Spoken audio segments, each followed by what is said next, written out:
Hey guys, Rogeru here. We've just had a big patch hit for Crusader Kings 2.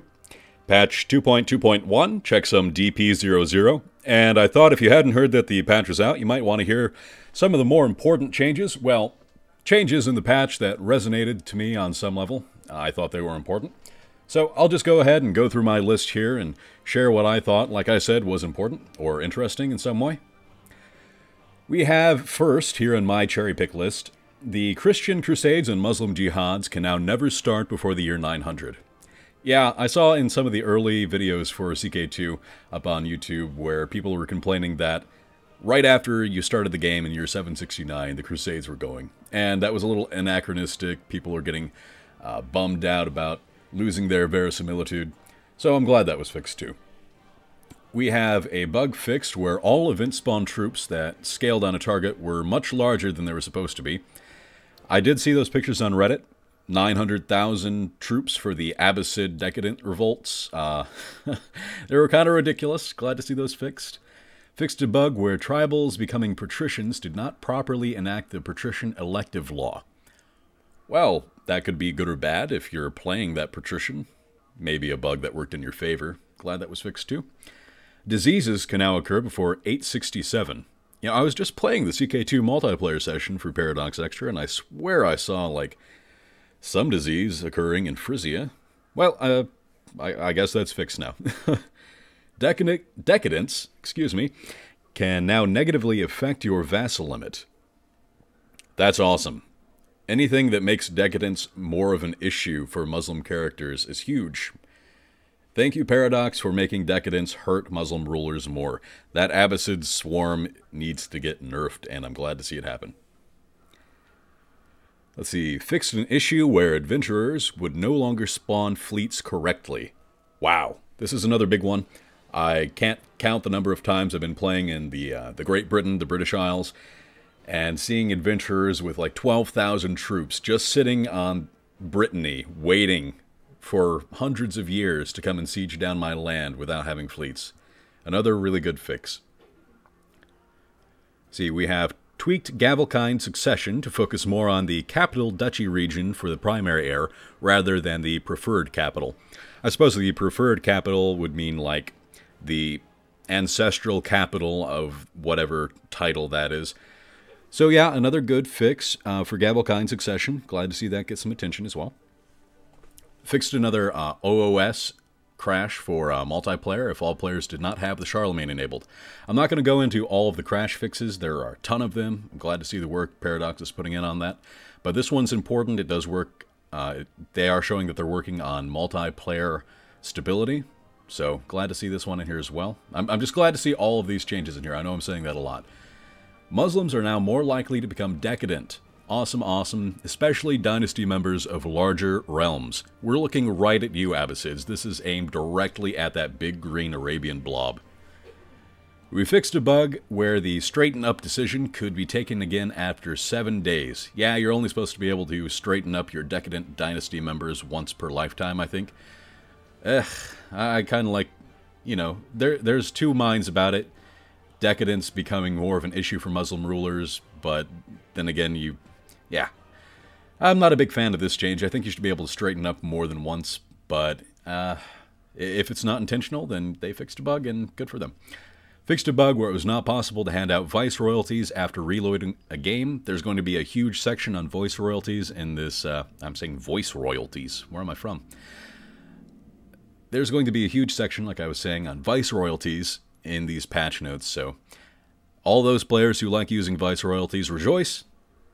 Norse fleets can now travel through major rivers as intended. Yeah, that's pretty huge. That was kind of like their main go-to, their big mechanic, aside from raiding. That's a good fix as well. Tribals now properly get access to Crown Authority laws when they convert. I wasn't aware they're not getting those. I think that's kind of a niche bug, but if it always happened, then I wasn't aware of it. Also a good fix. Can see some really big gameplay problems with that. Religious head titles will no longer be created by the AI if the character cannot afford the cost. Stop cheating, AI. Paradox doesn't want you to do it either, apparently. Decadence revolts are now slightly more likely to happen and have larger units. Awesome. more Abbasid nerfs. Somalis and Ethiopians now that get their correct cultural retinues. You know, I'm glad to see this.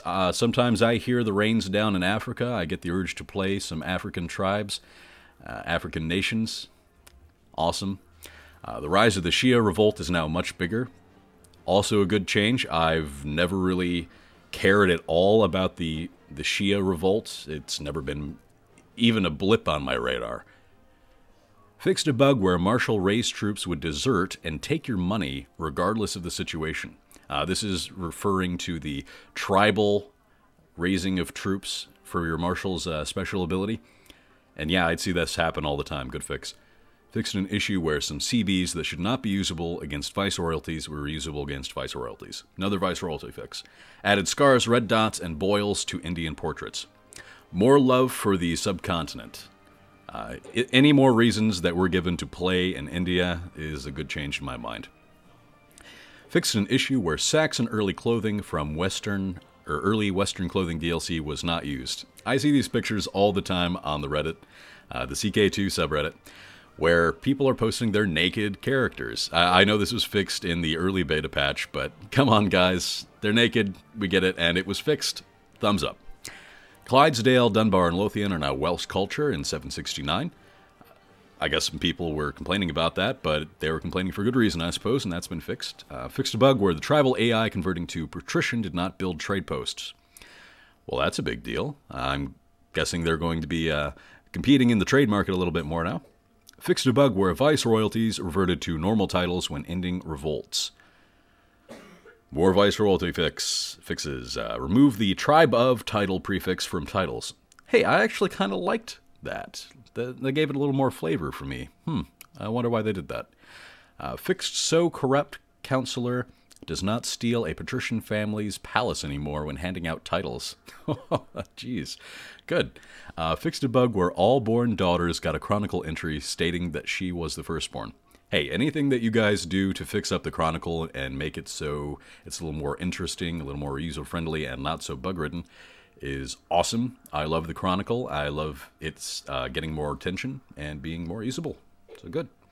Consorts are now properly removed when changing to a religion that does not allow that number of consorts. Secondary wives are now properly removed or changed to concubines, if applicable, when changing to a religion that does not allow that number of wives. Well, no more cheating that system, guys. Corrected the tech requirement of getting rid of pagan homeland attrition and tweaked the supply modifier of pagan homeland attrition. Well, that'll make getting to the point where the feudal Western nations can roll over the pagans a little bit different. I'm not sure what the exact numbers are on that yet. Usurped titles no longer inherit laws from the previous title if they usurp the title from within that realm or if they were unlanded. A little change to way new titles are handled. The Iron Man button in the lobby now correctly shows if Iron Man is enabled or not. Now, if you're looking for achievements, that seems handy. Fixed a bug where the Duchy of Thrace was a viceroyalty while held by the Emperor. Hey, anything that has to do with the Byzantines is going right on my list. I'm going to talk about it, and I love those guys. Fixed a bug where the Byzantine Duchy revoke did not work upon reloading a save. I've seen this commented upon as well, and it's fixed. Awesome. The convert to Andalusian decision is no longer available for Andalusians. Seems like a logical fix. Form a new empire now requires you to have either 3 kingdom titles or a realm size of 180 instead of both. Well, I guess that's going to make that decision a little bit easier to get across because forming that many kingdom titles is kind of not something I've ever wanted to do. The new culture conversion events and decisions no longer require the Charlemagne DLC. Well, guys, now you can't say that they only care about people who are buying their DLCs. This is a good change. Fix some Frankish characters in the 769 start who were prematurely calling themselves French. Well, they shouldn't have such pretensions in the first place. All Byzantine emperors will now have clothes regardless of what DLCs are enabled. Yay, no more naked emperors of the past. Byzantine children are no longer invisible when playing with the early Eastern clothing pack. Yes, No more naked or invisible children. Ugh, I shouldn't have said that. You can now only complete the Become Exalted Among Men ambition once per lifetime. Yeah, I did see the Arumba video where he was really cheesing this out, and he kind of killed his own YouTube series on Charlemagne because he did this, in my opinion. So, good thing it's fixed. Stop cheesing stuff if you see it's available, guys. Cheese is bad. Tribals will now upgrade towards castle if their liege is feudal, and city if their liege is republic. More tribal fixes. Remove the vassal king opinion penalty. This one is huge. The negative 25 vassal king opinion penalty has been removed from emperors, so managing your king vassals is going to be so much easier. The Byzantine free revoke on duchies are now in the imperial administration law, and this coincides with the next one. If the Charlemagne DLC is enabled, the Byzantine free revoke on duchies only applies to viceroyalties. Kind of a nerf to the Byzantines if you do have the Charlemagne DLC, and it's tied to revoke on duchies and now the imperial administration laws. It's tied to the imperial administration law, otherwise. Lowered the opinion penalty for feudal vassals for granted viceroyalties. It was -5 for king viceroys and -2 for duke viceroys. Now it's half that. So that's good. And makes managing your viceroys and the rest of your empire a little easier. Vassals can now grant viceroyalties if their top liege have laws allowing this, and they have viceroyalty titles to give away. Well, it makes your vassals a little stronger. They have more opinion bonuses with their vassals, but that in turn makes you stronger. Good change. Viceroyalties now provide their liege with fewer levies. Well, I suppose there's always a counterbalance to that. A little bit of a nerf for viceroyalties along with all the fixes. I suppose that's inevitable. The decisions for forming kingdoms and empires now have their succession laws inherited from the base title. Awesome. I didn't really see any reason to form a new kingdom or empire before because it was basically creating a tabula rasa or blank slate of a kingdom or empire. It was real hard to build up from nothing. The tribal buildings now show what castle and buildings they convert to in their tooltip. So if you're building up a tribal area, like say Pictland, if you hover over those little tribal holdings like your warrior's hall or your warrior gathering hall, when you convert to feudalism, you can hover over that building and you'll see what it turns into. Awesome. I did see that, I think, when I was doing my Paradox Extra video. Tribal buildings now show what castle and city buildings they convert to in their tool. I just read that one. What is wrong with me? Tribals and pagans can now raid others. Tribals and pagans can now raid others of the same religion. That's a big one too. Before, you were pretty locked down if you were a Sumanusko right in the middle of Russia.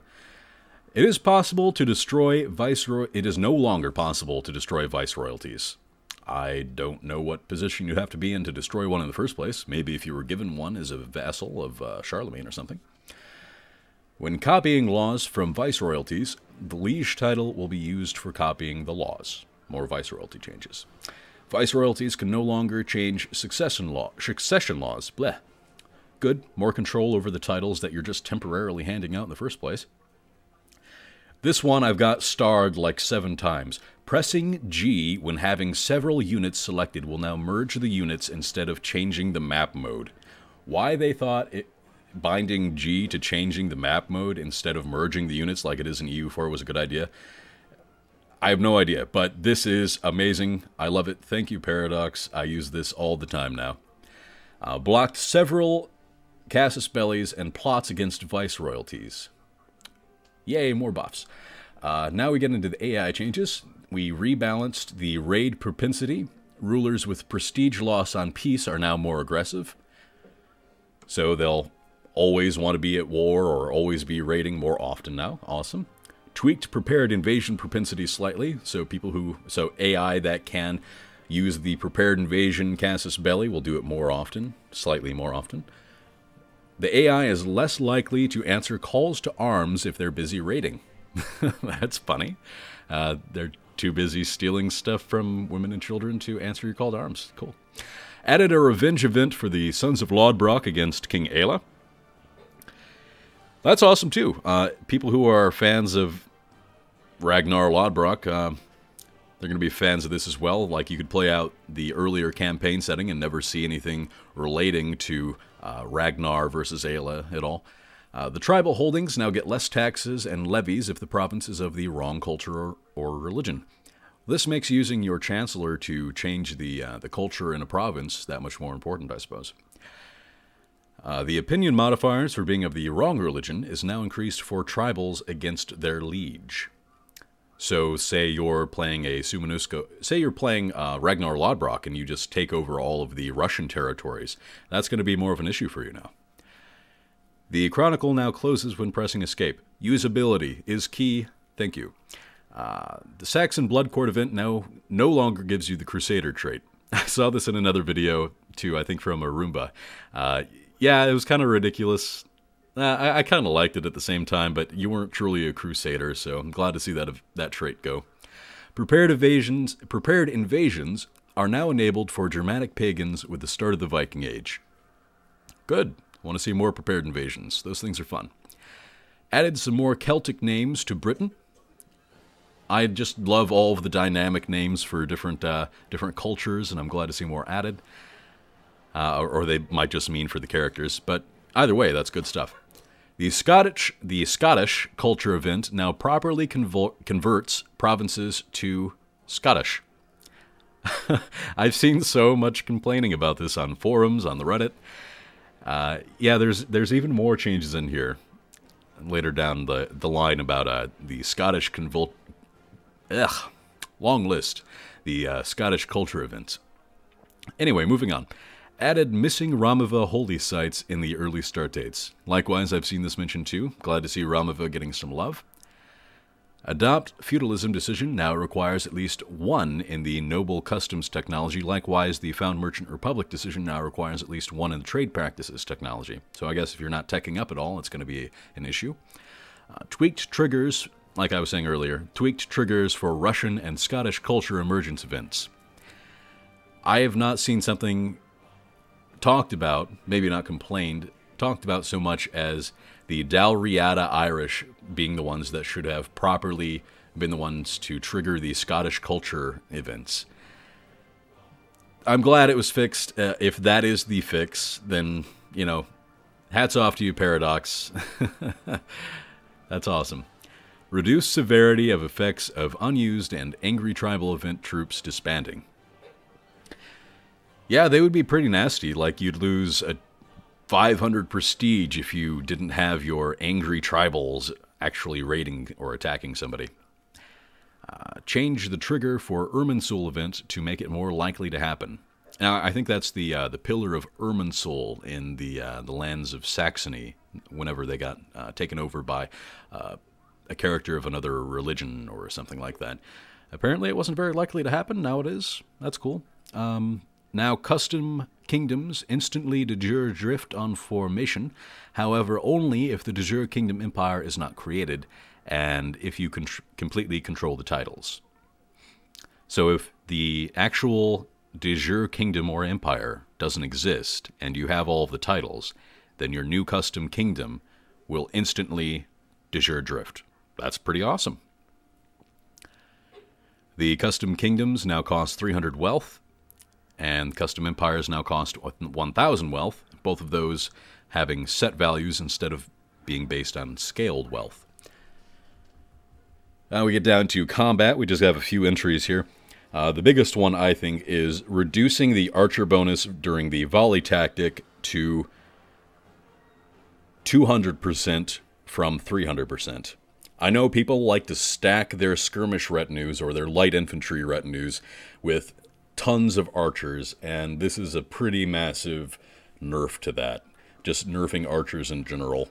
100% nerf to their combat effectiveness during this tactic is a big deal.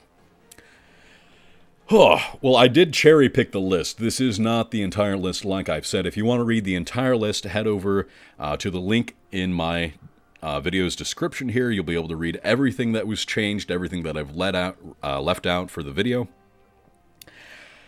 Whew, I don't know how long that was, but it seemed long to me.